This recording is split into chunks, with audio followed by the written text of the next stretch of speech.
हाँ, रिकॉर्डिंग मैंने नहीं किया। अच्छा ठीक है, चलिए कोई बात नहीं। हाँ, तो जितने भी लाई करेंगे कोऑर्डिनेट्स उस पाथ पे, वो सब इस इक्वेशन को ओबे करेंगे।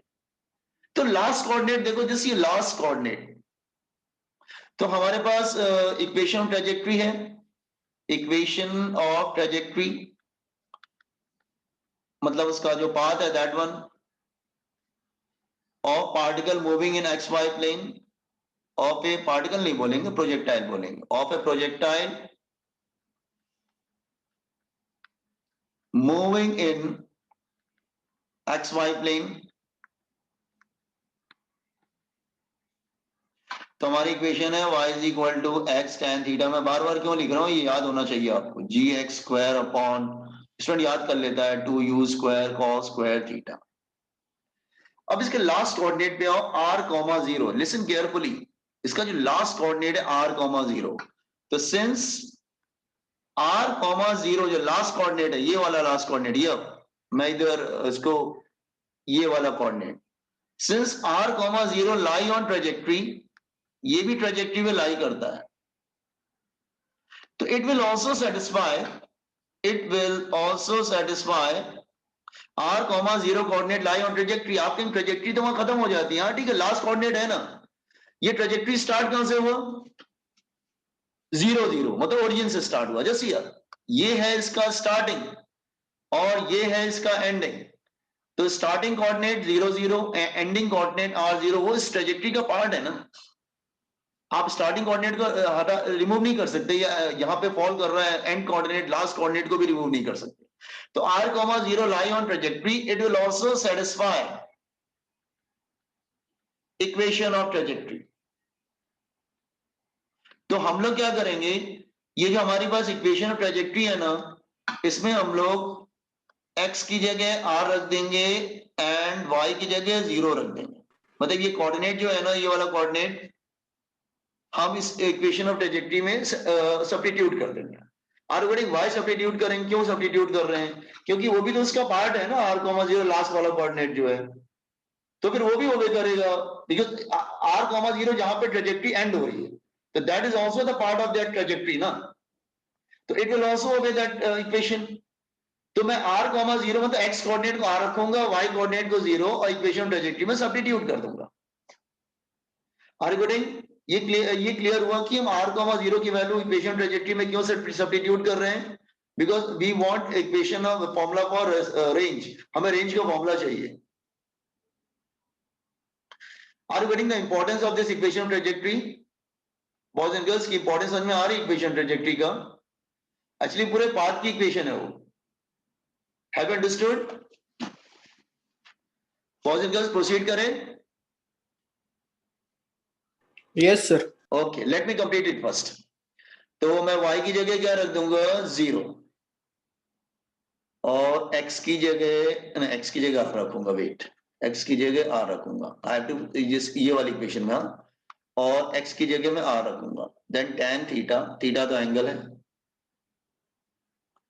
थीटा तो जो एंगल होता है दैट वन, हाँ, tan theta minus g r, x की जगह r, 2u square cos square theta. तो हमने क्या किया, x की वैल्यू r रख दी और y की जगह 0 रख दिया। लेफ्ट राइट हैंड साइड जो माइनस, उसको लेफ्ट हैंड साइड पे लाओ, तो g r square upon 2u square cos square theta is equal to r into tan theta. Now 1 r will get cancel, एक r कैंसिल हो जाएगा, एक r cancel हो जाएगा, तो r की वैल्यू क्या आ जाएगी, 2u square cos square theta into tan theta upon g, tan theta को क्या लिख सकते हैं, साइन अपॉन cos, तो एक cos भी चला जाएगा, क्या रह जाएगा, 2u स्क्वायर tan थीटा को साइन अपॉन cos रख सकते हैं कि नहीं, एक काम करते हैं, यहीं पे रख देते हैं हम लोग tan थीटा को, तो tan थीटा को यू कैन राइट, तो ये tan this beat, cos square theta, yes, cos square theta, tan theta को लिख सकते हैं sine upon cos, sine theta upon cos theta, tan theta को हमने क्या लिख दिया, sine theta upon cos theta, तो one cos will get cancel, एक cos जो है कैंसिल हो जाएगा, तो क्या रह गया 2u square sine theta into cos theta upon g, ये हो गया उसका फॉर्मूला रेंज का। थोड़ा और कॉम्प्रेस कर देते हैं इस फॉर्मूले को। तो आपको मालूम है कि ये साइन 2 थीटा का फॉर्मूला, ये ट्रिगो की आइडेंटिटी है। मैंने स्टार्टिंग में बताया था आप लोगों को, साइन 2 थीटा होता है 2 साइन थीटा कॉस थीटा, ये उसकी आइडेंटिटी है ट्रिगो की।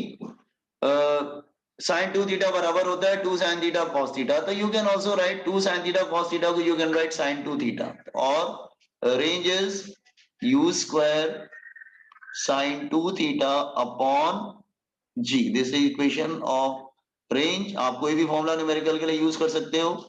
Is it clear? Just see the derivation part, just copy down this derivation part, range.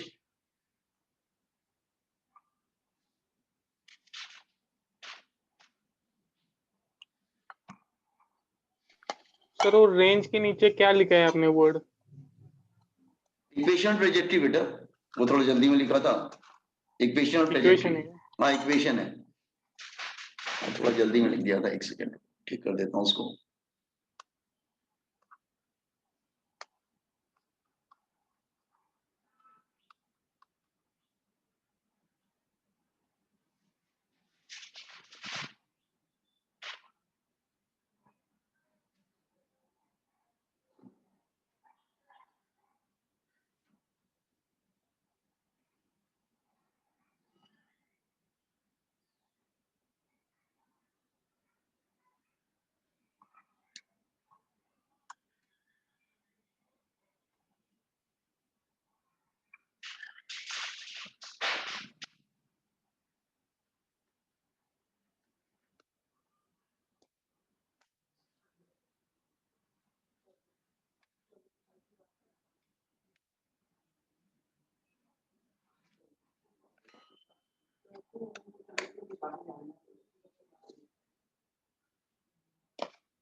बेटा मैं स्क्रॉल करूँ क्या? 1 minute, sir. 2 मिनट से ऊपर लो। ओके ओके, और बस इतना ठीक है कि और ऊपर? नहीं बस सर इधर ही।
कल भी एज इट इज ही होगा ना सर? हाँ, कल भी सेम टाइम। हाँ, once you complete just inform me. Scroll करते हैं।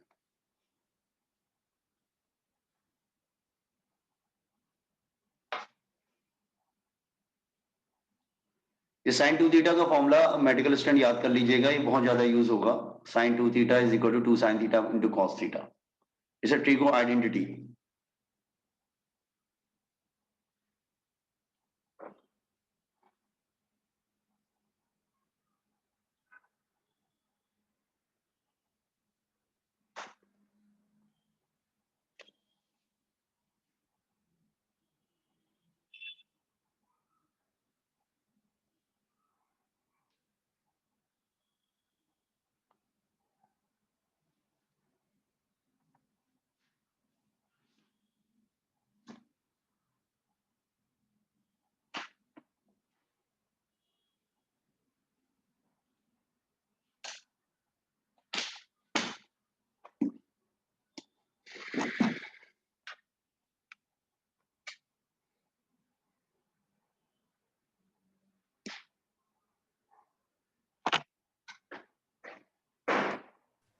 Excuse me, sir. Yes. Sir, I have a doubt. Equation of trajectory ये horizontal और vertical motion का combination नहीं है ना? नहीं, एक्चुअली हमने क्या किया, हमने पहले डेरिवेशन कैसे किया, ध्यान सुनो। पहले हमने एक इक्वेशन ऐसा बनाया जिसमें एक्स आता हो, ठीक है। फिर एक वर्टिकल मोशन लेके कोई ऐसा इक्वेशन बनाया जिसमें वाई आता हो। तो बेसिकली आपके पास दो इक्वेशन हो गई। फिर हमने क्या किया, दोनों इक्वेशन में से टाइम को एलिमिनेट कर दिया। तो टाइम को एलिमिनेट करने से अब हमारे पास जो फाइनल इक्वेशन आया, जैसे ये मेरे पास सपोज कर लो कोई एक इक्वेशन थी, जैसे ये ध्यान सुनो, जैसे मान लो मेरे पास ये एक इक्वेशन है, ठीक है। और इसके बाद एक मेरे पास दूसरी इक्वेशन ये हॉरिजॉन्टल को लेके किया, फिर मैंने वर्टिकल को लेके भी किया, तो मेरे पास एक इक्वेशन और आ गई, दैट इज मेरे पास इस तरह की इक्वेशन एक और आ गई। फिर मैंने क्या किया, दोनों इक्वेशन को सॉल्व किया और टाइम को एलिमिनेट कर लिया। तो टाइम को जब एलिमिनेट करने के बाद मैंने न्यू इक्वेशन बनाने की कोशिश की, तो मेरे पास ये इक्वेशन आ गई। Are you getting? तो जब भी तो इसका मतलब अब इक्वेशन में हमारे पास जो हमने दोनों को मिक्स करके सॉल्व किया, now I am getting the equation between x and y only. सिर्फ एक्स और वाई के बिटवीन इक्वेशन मिल रही है। इसका मतलब इसमें सिर्फ एक्स कोऑर्डिनेट और वाई कोऑर्डिनेट आ रहा है। Is it clear? It means अब ये जो इक्वेशन है ना, वो इस पाथ की हो गई है, इस कर्व की इक्वेशन हो गई है, एक्स एंड वाई जो ये फॉलो कर रहा है इसको। Is it clear that one? क्योंकि पॉइंट पी जो मैंने एक्स और वाई जो लिया है, इसमें जो एक्स और वाई लिया है, that is point P, and point P is lying on here. जैसे वो कोऑर्डिनेट ट्रेजेक्टरी का एक पार्ट है, मतलब उस पाथ का एक लाइंग ऑन दैट ट्रेजेक्टरी। तो हमने क्या किया, एक इक्वेशन एक्स की बनाया, हमको टाइम के टर्म में मिला, फिर एक इक्वेशन वाई की बनाया, वो भी टाइम के टर्म्स में मिला। फिर मैंने टाइम को एलिमिनेट कर दिया और एक न्यू इक्वेशन बना रही है, that equation called equation of that path. हर जैसे हर पाथ की एक इक्वेशन होती है बेटा, हर मैथ्स में हर पाथ की एक इक्वेशन होती है। जैसे मैं आपको बताऊं, जैसे कोई स्ट्रेट लाइन होती थी, तो टीचर आपको बताता था ना, सपोज कर लो स्ट्रेट लाइन है, तो आप इसकी इक्वेशन कैसे बनाते थे, x1 y1 और x2 y2। तो इसकी इक्वेशन जो बन के आती थी वो क्या आती थी, y = mx + c, ऐसे बन के आती थी। इसका मतलब जितने भी कोऑर्डिनेट, ये स्ट्रेट लाइन की इक्वेशन हो गई, तो जितने भी कोऑर्डिनेट्स इस स्ट्रेट लाइन पे लाई करेंगे, दे विल ओबे दिस इक्वेशन। इसका मतलब सेम थिंग हमने यहाँ पे भी वही किया, एक x की इक्वेशन बनाया, एक y की, को दोनों को मिक्स करके नई इक्वेशन डेवलप कर ली। अब वो जो इक्वेशन है उस पूरे पाथ की इक्वेशन हो गई। Got it? तो हमें जरूरी था, क्योंकि उस पाथ की equation I need that equation of that path. फिर हमने उसमें क्या किया, r,0 क्योंकि उसका एक पार्ट है, तो मैंने उसको सब्स्टिट्यूट कर दिया। सब्स्टिट्यूट करने के बाद मैंने r का फॉर्मूला निकाल लिया। नाउ गेटिंग, हम लोग कैसे डेरिवेशन कर रहे हैं बॉयज एंड गर्ल, समझा आपको थोड़ा बहुत? कि अभी भी डाउट है? अच्छा चलो, अभी ठीक है। अच्छा, रेंज का फॉर्मूला सबने कॉपी कर लिया बॉयज एंड गर्ल्स? रेंज का फॉर्मूला, अच्छा दोनों में से आप कोई भी फॉर्मूला यूज कर सकते हैं, आपकी चॉइस के ऊपर है। There are two formulas. वैसे स्टूडेंट स्टार्ट इससे करता है हमेशा, sin 2 थीटा से। you want to expand it, you can expand it. sin 2 theta is equal to 2 sin 2 into sin theta into cos theta. ये तो फॉर्मूला है। अच्छा जैसे यार इस फॉर्मूले को ध्यान से देखते हैं। अच्छा ये 2 थीटा है, 2 थीटा का मतलब सपोज कर लो अगर एंगल जो है 30 डिग्री है तो 30 इंटू 2 तो फिर 60 बन जाएगा। फिर वो ये 2 से पहले एंगल को मल्टीप्लाई ऐसे नहीं देखना। सपोज मैं थीटा को 60 डिग्री ले रहा हूं, लुक हियर, तो साइन 2 थीटा है तो 2 थीटा का मतलब हुआ साइन 2 इंटू 60, तो इट बिकम साइन 120 डिग्री हो जाएगा बेटा। फिर तो ठीक से देखना, पहले मल्टीप्लाई कर लेना उसके बाद जो तुम उसकी वैल्यू देखना, ठीक है। अच्छा वापस आते हैं नाउ। सर थोड़ा ऊपर कीजिए, नेट प्रॉब्लम। अच्छा ओके, यहाँ पे यहाँ से कॉपी करना है। सर नहीं, नीचे अभी जो आप लिख रहे थे। हाँ ये जस्ट कॉपी डाउन। हाँ somebody saying anything? Okay, no discussion.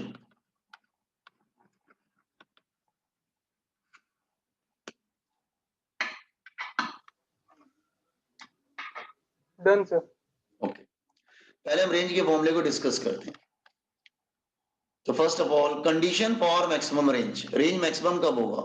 Condition for maximum range, when it will be maximum, range maximum कब होगा?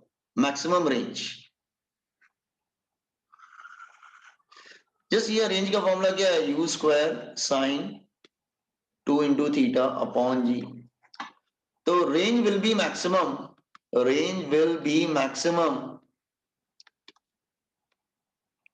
when sin 2 theta will be maximum। Range maximum कब होगा? जब sin 2 थीटा मैक्सिमम होगा। तो sin की maximum value क्या होती है? 1 at what angle? 90 degree. Comparing both side, तो 2 theta is equal to 90 degree, so theta is equal to 45 degree. You have to memorise it कि 45 डिग्री पे रेंज मैक्सिमम होता है। लेकिन यार ना ये एयर को निगलेक्ट किया है, एयर को निगलेक्ट करने के बाद अगर हमने किया है तो 45 डिग्री पे वो मैक्सिमम डिस्टेंस पे जाएगा। Is it clear? तो 45 डिग्री पे रेंज विल बी, हाँ अब मेरी आवाज आ रही है ना? हाँ 45 डिग्री पे range will be maximum. Neglecting air, practically ऐसा नहीं मिल पाएगा क्योंकि नॉर्मली आप देखते हो एयर वगैरह प्रेजेंट होती है, बट फिर भी 45 डिग्री के नियर अबाउट करेंगे, डिपेंडिंग ऑन द एयर का डेंसिटी क्या है उसके अकॉर्डिंग फिर निकल पाएगा मैक्सिमम रेंज उसका। Is it clear? तो condition for maximum range, I hope this thing clear to everyone. And what is the maximum value of range?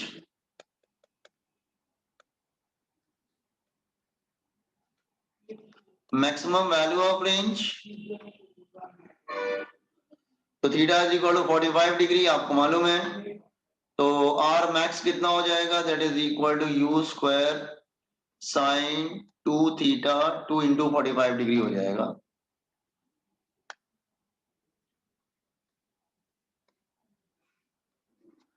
तो u square sine 90 by g, sine 90 is 1। इसका मतलब R max की maximum value क्या हो जाएगी? Maximum value u square upon ji.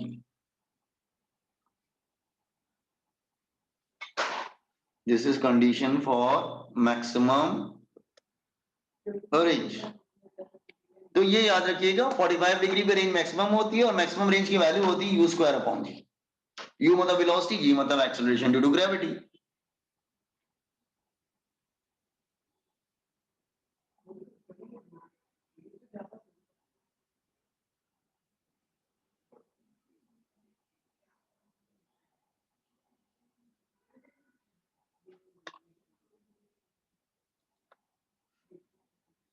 Everybody understood condition for maximum range and maximum value of range?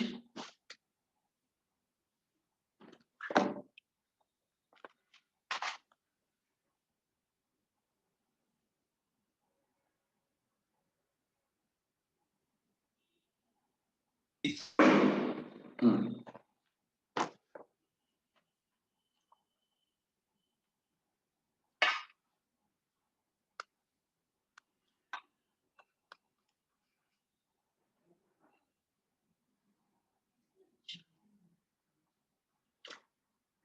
अगर ये link चला जाता है join with the same link, हाँ फिर से दोबारा उसी लिंक से ज्वाइन कर लीजिएगा आप लोग।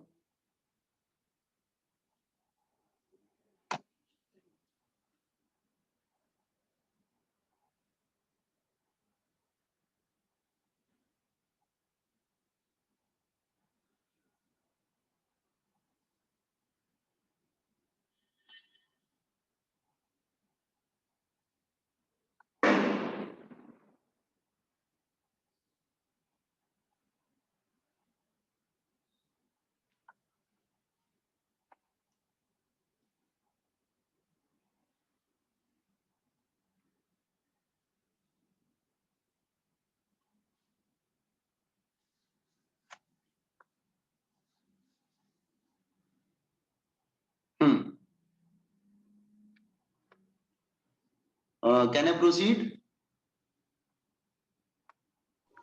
Yes, sir. Yes, sir. Acha. It is very interesting. It was found that same range is obtained at two different angles. दो अलग अलग एंगल पे रेंज सेम आती है. Just here it is found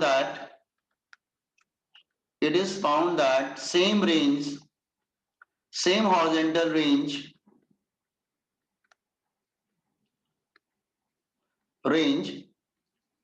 is obtained at two different angle of projections. At two different angle of projections.